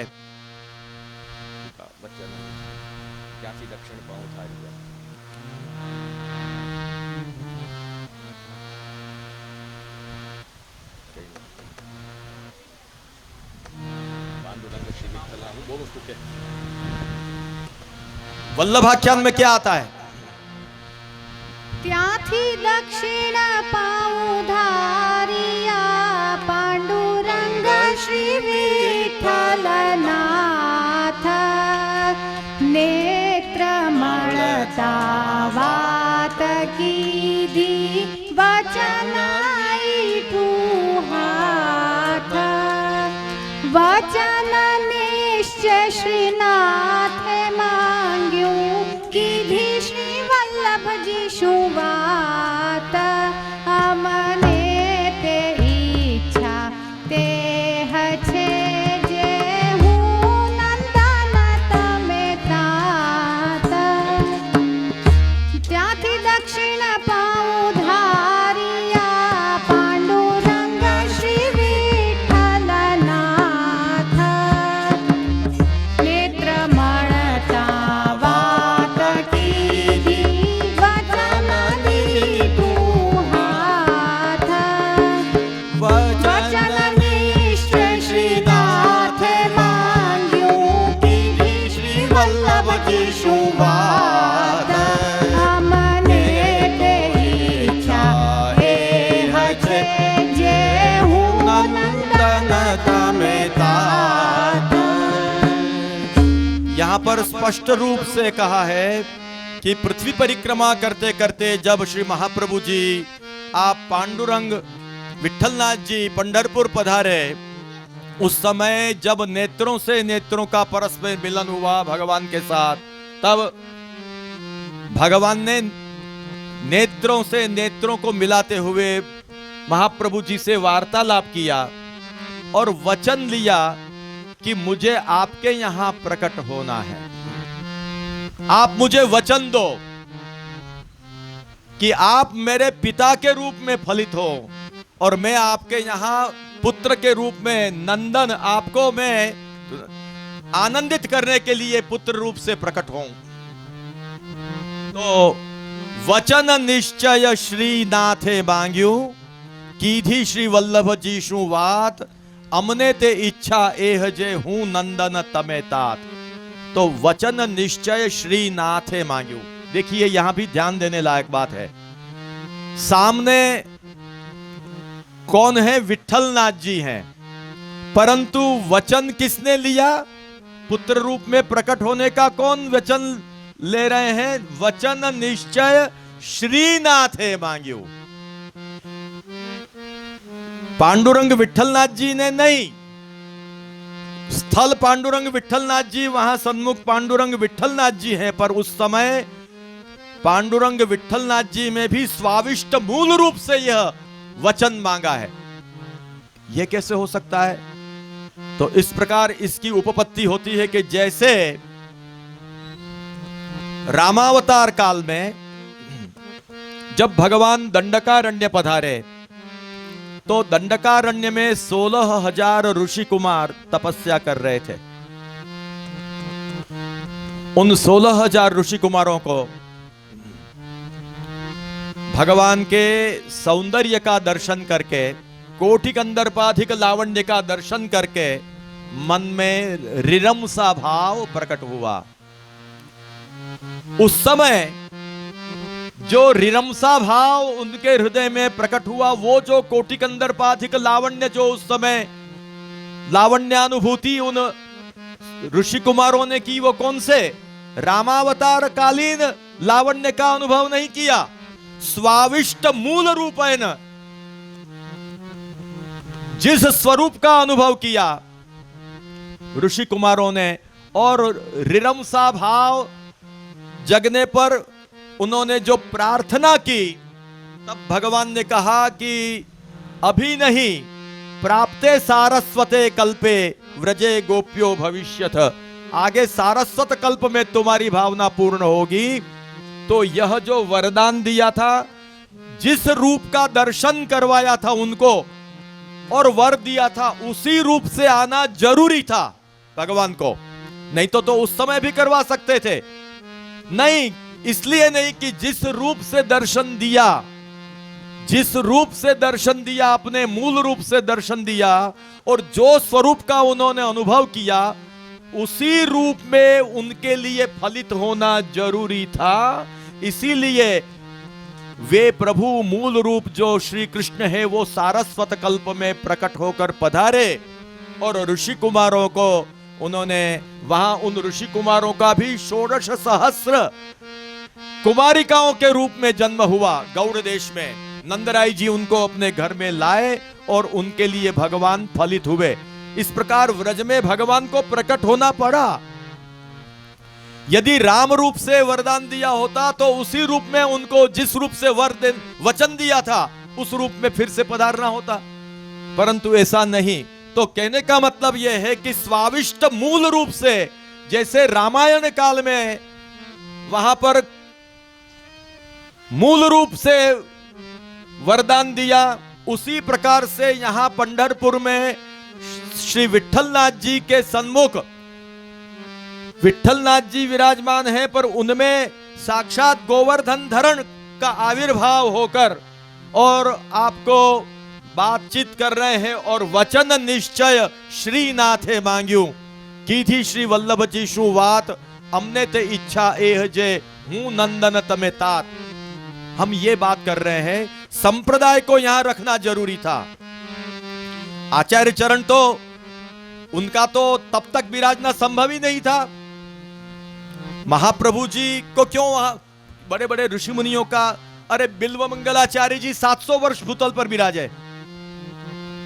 बिल्व मंगलाचार्य जी जो महायोगी थे, योगी योगीश्वर स्तंभई संप्रदायम इत्यादि बात आती है, 700 वर्ष तक वृंदावन में वो विराजे। आज भी व्यास जी विराजमान है, अश्वत्थामा, बलिर्व्यास, हनुमांश, विभीषण इत्यादि 8 चिरंजीवी हैं। हम मार्कंडे पूजा में हम भगवत विभूति के रूप में, भगवान के कृपा पात्र भक्तों के रूप में उनकी आराधना करते हैं, उनका अर्चन करते हैं।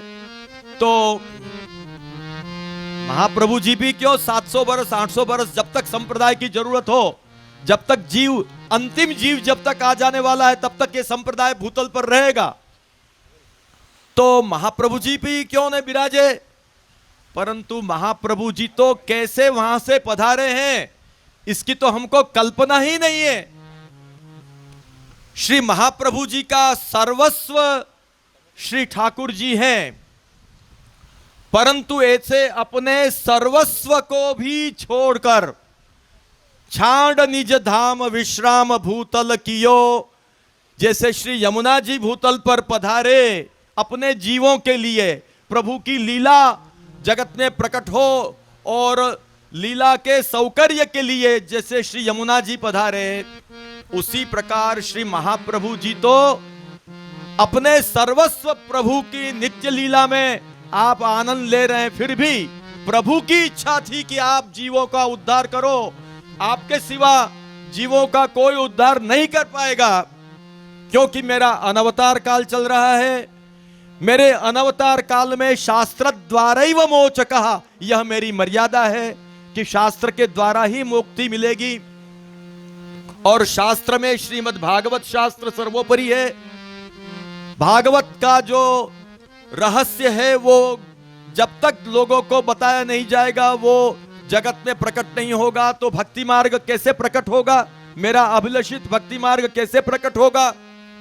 और मेरा महात्म्य तो वाणी के द्वारा ही प्रकट हो सकता है, और वाणी मुख से ही प्रकट हो सकती है। इसलिए भगवान ने साक्षात अपने श्रीमुख को ही प्रकट किए, और वही श्रीमुख का अवतार श्रीमद् वल्लभाचार्य चरण है। हम लोग बोलते हैं श्री कृष्णास्यम देवता च, हम लोग बोलते हैं ना, और श्री कृष्णास्यम कृपा निधि। तो कहने का मतलब यह है कि महाप्रभु जी साक्षात नित्य लीला धाम में वो अखंड रस का अनुभव आप कर रहे हैं, साक्षी रूप से भी वहां नित्य लीला का अनुभव कर रहे हैं। तो ऐसा परमानंद छोड़ के यहां आप कैसे पधारे? लेकिन भगवद आज्ञा हुई, और भगवद आज्ञा से भी अधिक महाप्रभु जी महाकारुणिक हैं। महाकारुणिक होने से महाप्रभु जी ने स्वयं भी जीवों की दशा जब देखी कि अरे ये हमारे नित्य लीला के जीव 84 लाख योनि में अनंत वर्षों से भटक रहे हैं, ये बेचारे कैसे आएंगे यहां? तो ऐसे करुणा के भाव से आप भूतल पर पधारे। तो आपने पधार कर भक्ति मार्ग संप्रदाय तो आपने प्रशस्त कर दिया, और भक्तों पर अनुग्रह होने के कारण आप तो भक्तों के लिए कुछ भी कर सकते हैं, परंतु श्री ठाकुर जी के लिए यह सह्य नहीं है कि श्री महाप्रभु जी का वियोग अधिकाधिक वर्षों तक हो। जितना जरूरी था उतना ही करके आप जल्दी पधार जाओ, क्योंकि महाप्रभु जी का वियोग श्री ठाकुर जी भी सह नहीं सकते हैं। इसीलिए तो बार बार आज्ञाएं होती गई। आज्ञा पूर्वंतु या जाता गंगा सागर संगमे, यापि पश्चान मधुवने न कृतम तद्वयम मया, देह देश परित्याग तृतीयो लोक गोचरा। और भगवान को मालूम है कि मुझे यह आज्ञा करनी पड़ेगी, क्योंकि महाप्रभु जी तो अति कृपालु हैं। जीवों के लिए कृपा इतनी है कि जीवों के लिए आप अपना सुख भी छोड़कर आप भूतल पर विराजेंगे, लेकिन मैं कैसे उनका वियोग सह सकूं? इसलिए भगवान ने प्रथम से ही संप्रदाय को भूतल पर रखने की आवश्यकता होने के कारण स्ववंश प्रकट करने की आज्ञा की। इतना ही नहीं, स्वयं वंश के रूप में प्रकट हुए, श्री गोसाई जी के रूप में प्रकट हुए। इससे पता चलता है कि भगवान कितने जीवों की चिंता कर रहे हैं और संप्रदाय को इस भूतल पर आप रखना चाहते हैं। अब बात आती है कि संप्रदाय तो गुरु शिष्य परंपरा से भी चल सकता है, पर ऐसा क्यों नहीं हुआ? तो मतलब को बेसी जाओ, खड़ी लेने तुम्हारे वाली जरूरत है। भगवान के बुद्धि में यह भाव अर्थापत्ति प्रमाण से अवगत होता है कि स्ववंश महाप्रभु जी के वंश के अतिरिक्त प्रकार से भक्ति मार्गांगीकृत जीवों के लिए भक्ति मार्ग की प्रवृत्ति संप्रदाय के रूप में आगे होना कठिन है। भगवान ये चाहते हैं कि वंश द्वारा ही संप्रदाय प्रवर्तन करना है, और इसलिए आपने वंश को प्रकट करवाया। महाप्रभु जी का एक नित्य सिद्ध नाम है, भुवि भक्ति प्रचारैक कृते स्वान्वय कृत। यहां पर श्री गोकुलनाथ जी की टीका बहुत ही मननीय है। जिज्ञासुओं के लिए हम थोड़ा बता देते हैं। एवं भगवद आज्ञया भक्ति मार्ग प्राकट्यार्थम स्वयं प्रकटो भूत्वा स्वप्रकटित भक्ति मार्गम स्वीय भक्तेषु स्वोपदेश स्वाचरणादिना स्वप्राकट्य समये तेषु सर्वं सम्यक ज्ञापयित्वा। अब मेन बात आ रही है। अग्रेपि भगवता भक्ति मार्गांगीकृत जीवेषु भक्ति मार्ग प्रवृत्ति स्ववंश व्यतिरेकेण न भवति। स्ववंश व्यतिरेकेण न भवति इति स्ववंशकरणम। ये भगवान ने ही वंश को प्रकट करवाया है। भगवान की दृष्टि में यह है कि महाप्रभु जी के वंश के बिना जो भक्ति मार्ग की प्रवृत्ति आगे होनी चाहिए वो नहीं होगी। आपका इसी प्रकार का चिंतन रहा और इसीलिए भगवता स्ववंशकरणम, भगवता का अन्वय स्ववंशकरण में है। अपने वंश को क्यों प्रकट किया? आगे भी भक्ति मार्ग की प्रवृत्ति चलाने के लिए, भक्ति मार्ग संप्रदाय। तो इस प्रकार से स्वयं समुत्तीर्य सुदुस्तरम द्युमन भवार्णवम भीम मदभ्र सौहृदाः भवत्पदाम्भोरुह नाममत्रते निधाय याताः सदनुग्रहो भवान। इसकी एक वाक्यता करने पर अब ध्यान में आता है कि इस प्रकार से भगवान ने हमारे जैसे जीवों के लिए यह संप्रदाय रूपी नौका रखी है। भगवान को गुरु शिष्य परंपरा ही यदि अभिलषित होती तो भगवान स्वयं श्री विट्ठल के रूप में प्रकट नहीं होते। यह आपको ध्यान रखना है। श्री विट्ठल के रूप में प्रकट नहीं होते, परंतु वंश द्वारा आगे संप्रदाय प्रवर्तन करना है। संप्रदाय माने क्या? सम्यक प्रकृष्ट दान। जैसा कि श्री ठाकुर जी ने श्रावण शुक्ल एकादशी की मध्यरात्रि को श्री महाप्रभु जी को ब्रह्म संबंध मंत्र का प्रदान किया, बस वहां से संप्रदाय शुरू हुआ। समर्पण का जो यह सिद्धांत वहां से शुरू हुआ, तो श्री महाप्रभु जी को सर्वप्रथम श्री ठाकुर जी ने मंत्र प्रदान किया। क्या महाप्रभु जी को यह मंत्र मालूम नहीं था? महाप्रभु जी को यह मंत्र मालूम नहीं था क्या? महाप्रभु जी तत्वदीप निबंध के शास्त्रार्थ प्रकरण में ही नारद पंचरात्रादि का पूर्ण अनुसंधान करते हुए यह सब हम कह रहे हैं, बताते हैं।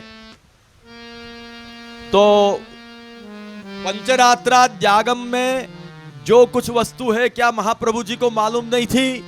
परंतु नहीं, भगवान के द्वारा, जब भगवान के श्रीमुख में से जब वो वस्तु प्रकट हो तब उसका स्वरूप बदल जाता है। यह एक अलग विषय है। और इतना ही नहीं, जब भगवान के द्वारा जब महाप्रभु जी को प्राप्त हुआ तब वो संप्रदाय शुरू हो चुका। संप्रदाय मात्र परमात्मा के द्वारा शुरू हुए हैं।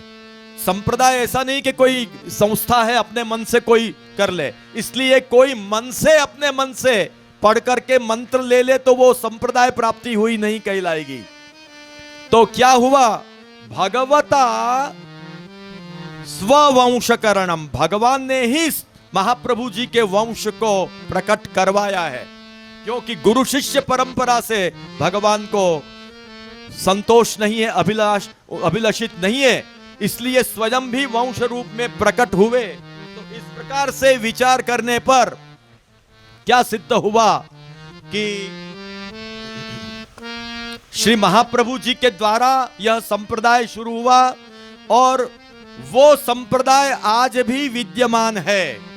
क्योंकि महाप्रभु जी के द्वारा गोसाई जी को, उनके द्वारा सप्तात्मजों को, उनके द्वारा उनके आत्मजों को, उनके द्वारा उनके आत्मजों को, ये जो मंत्र है वो मंत्र संप्रदाय, मंत्र का संप्रदाय माने दान होता चला आ रहा है। हम लोगों को भी यह मंत्र की प्राप्ति करनी पड़ती है। यदि हमको नहीं हुई, हमारे जो द्वारभूत गुरुजन हैं उन द्वारभूत गुरुजनों के द्वारा यदि हम वल्लभ वंशजों को भी यह मंत्र प्राप्त नहीं हुआ, और यदि हम किसी को मंत्र साहस करके देते हैं तो संप्रदाय प्राप्ति उनको नहीं होगी। अविच्छिन्न गुरु परंपरा से होता चला आना चाहिए। वही सम्यक्त्व है, संप्रदाय शब्द का यही सम्यक्त्व है। इस प्रकार से अपने वंश को प्रकट करवाया, और क्यों करवाया कि संप्रदाय का रहना जरूरी है। इस संप्रदाय रूपी नौका में यदि हम बैठ गए और कुछ करने का नहीं, उसमें से उतरने का नहीं है, यदि उसमें बैठे रहे तो हम भवसागर को पार कर जाएंगे। परंतु यदि उसमें से उतर गए, इधर उधर हमारा चित्त गया, महाप्रभु जी को छोड़कर कोई मौनी बाबा में और कोई दूसरे तीसरे बाबा में हमारा चित्त गया गुरु के रूप में, तो हमको वो पद की प्राप्ति नहीं होगी।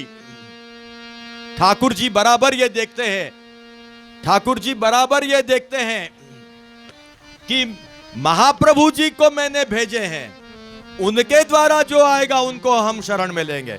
आज हम लोग जो हैं, ये याद रखिए आप लोग, हम लोग कभी ये दावा नहीं करते हैं कि हम गुरु हैं। यहां हम जो बैठे हैं आज गुरु पूर्णिमा पर, हम गुरु बन के नहीं बैठे हैं, हम द्वारभूत गुरु अवश्य बनकर बैठे हैं, क्योंकि वो हमको उसी रूप में हमको जन्म दिया है। बनकर नहीं बैठे, बनाए हुए बैठे। भगवान ने हमको उसी रूप में बनाया है और यही कर्तव्य हमको दिया है। भुवि भक्ति प्रचारैक कृते स्वान्वयकृत